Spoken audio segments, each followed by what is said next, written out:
Operation Epic Fury.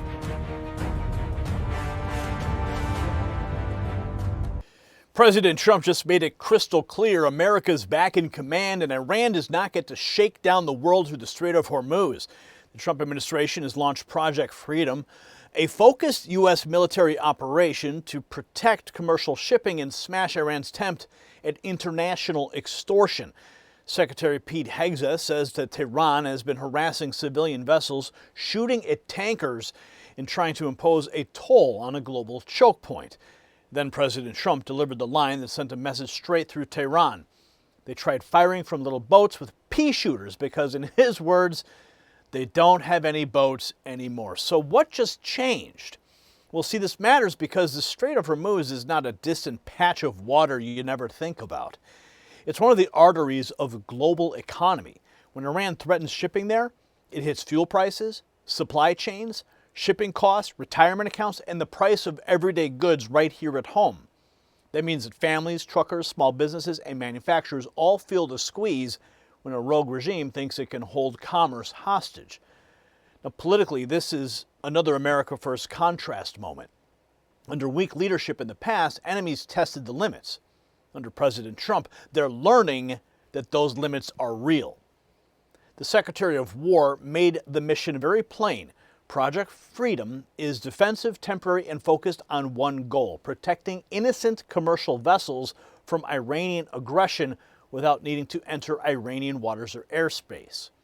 That is what strength looks like. Not endless nation building, not empty speeches, real deterrence, real protection, real freedom of navigation enforced by the United States Navy and the Commander-in-Chief who actually means what he says.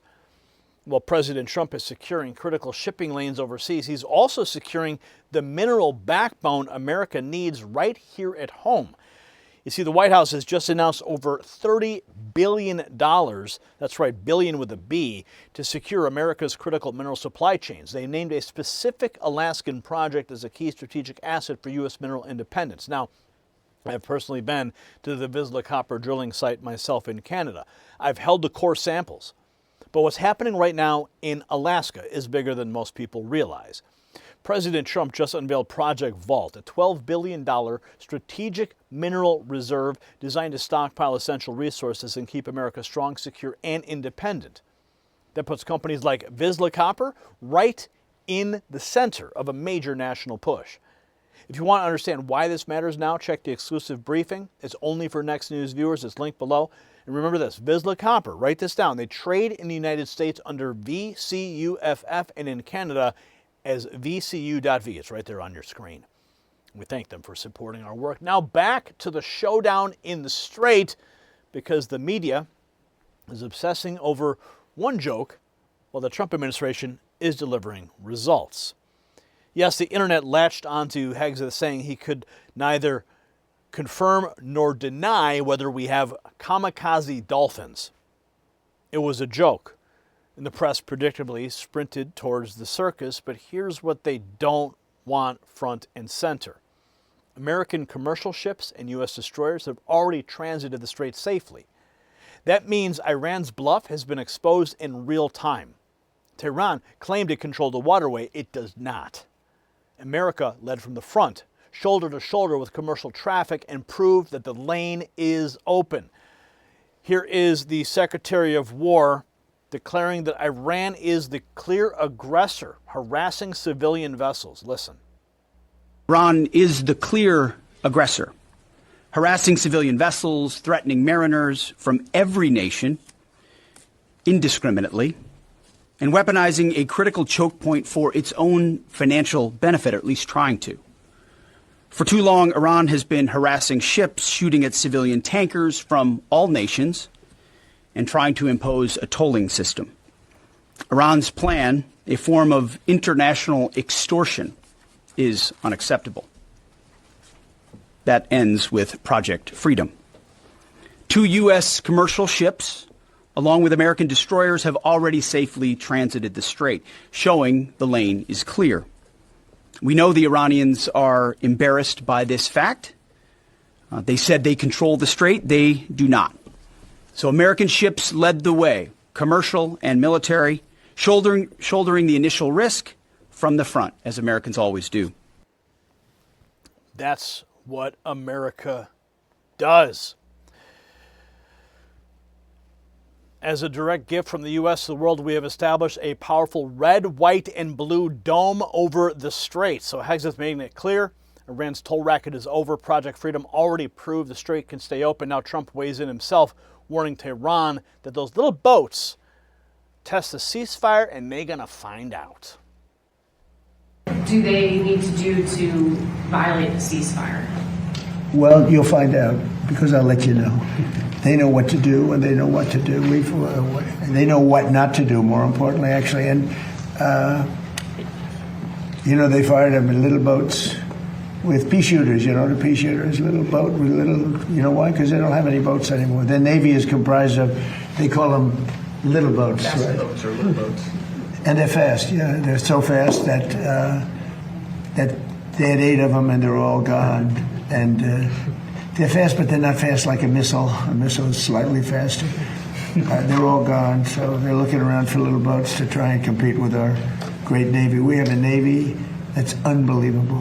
We set up a blockade, as you know very well. Not one ship. A couple tried, and they got their engine shut out. You remember, I think it was it was a great display. A ship wanted to go through, break the blockade. They were warned not to. And then they were warned again by a young Annapolis captain of the ship with a great look, central casting. These people are central casting, I'll tell you. And he said, don't do it. Then he said, evacuate your engine room with this unbelievable loudspeaker that goes over water.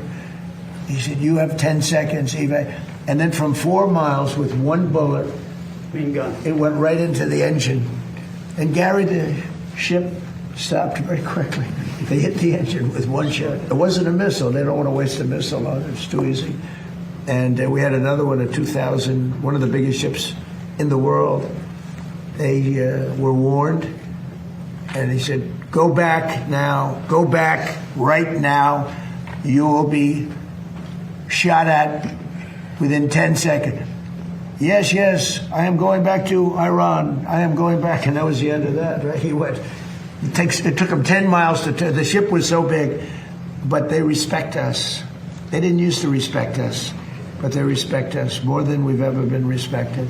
Our country now is the hottest country anywhere in the world. We had a country that was dead when we had that group of people that ran this country with their open borders, letting anybody come in from the Congo, from countries all over the world. They came in from prisons and mental institutions. We had a country that would have been a dead. If they won the election, this country would have been a dead country. Now we have the hottest country anywhere in the world. Go ahead. The hottest country anywhere in the world. Trump says Iran's Navy has been cut down to scraps. The American power's back on the water. Next, Hegseth lays out the mission in black and white, explaining exactly what Project Freedom is and what it is not. President Trump has directed U.S. Central Command to restart the free flow of commerce through the Strait of Hormuz under the umbrella of Project Freedom. To be clear, this operation is separate and distinct from Operation Epic Fury. Project Freedom is defensive in nature, focused in scope, and temporary in duration, with one mission: protecting innocent commercial shipping from Iranian aggression. American forces won't need to enter Iranian waters or airspace. It's not necessary. We're not looking for a fight, but Iran also cannot be allowed to block innocent countries and their goods from an international waterway. You're going to find out, though. That's the official doctrine: keep commerce moving, stay defensive, deny Iran control of the international waterway. Then the briefing takes a turn as Hegseth and General Kane swat down Tehran's harassment and crack a joke about the now infamous kamikaze dolphins. Are there still concerns about mines in the strait, and can you kind of clarify these reports of kamikaze dolphins that we've heard about? I haven't heard the kamikaze dolphin thing. It's like sharks with laser beams, right?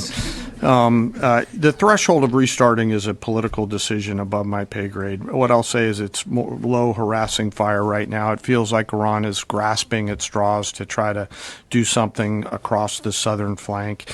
To your question, David, their command and control structure remains very fractured, and I think they're struggling to maintain control down echelon at the edge, but it's still pretty low-level kinetics at this point in time. And I can't confirm or deny whether we have kamikaze dolphins, but I can confirm they don't. Ultimately, any follow-on effort, if there are mines identified, would be something that some of our units could undertake or the world could undertake. But right now we know we have a lane of safe passage that commercial shipping can flow through. I can neither confirm nor deny that we have kamikaze dolphins, but I can confirm that they don't. That happened. That actually happened. So here's the real story the establishment media would rather bury under memes and late-night punchlines. Project Freedom is a direct demonstration that President Trump's doctrine works. Iran tried harassment. Iran tried intimidation. Iran tried to turn a global waterway into a cash register for a terror regime. The Trump administration answered with force, clarity, and control. Hegseth said it best: America's ships led the way, commercial and military taking the initial risk from the front, as Americans always do. Then came the warning. Iran knows what not to do. And see, that's not vague. That is deterrence. The regime's command structure is fractured. Its small boat threats are being neutralized, and its claim of dominance has been humiliated before the entire world. This is peace through strength, not apology through weakness. So let's keep this very simple. The dolphin line clearly was a joke. The mission is not. President Trump ordered action. Secretary Hegseth laid out the strategy. CENTCOM executed. American ships moved, commerce flowed, and Iran got a brutal reminder that the United States, under President Donald J. Trump, does not hand over international waterways to pirates, proxies, or extortionists. And this is what competent leadership looks like. This is what America first looks like. And this is exactly why the corporate press is so desperate to turn a serious military success into a punchline. If you want more reporting they will not give you, share this video and leave a comment and subscribe right now. But most importantly, text the secret number you see on the screen right there, 844-840-4963. That's how you bypass the algorithm suppression like hundreds of other patriots are doing right now. You'll get a direct message from me straight to your phone like everybody else. You'll be in the loop, in the know, when it matters most. And check out the Next News merch shelf below this video.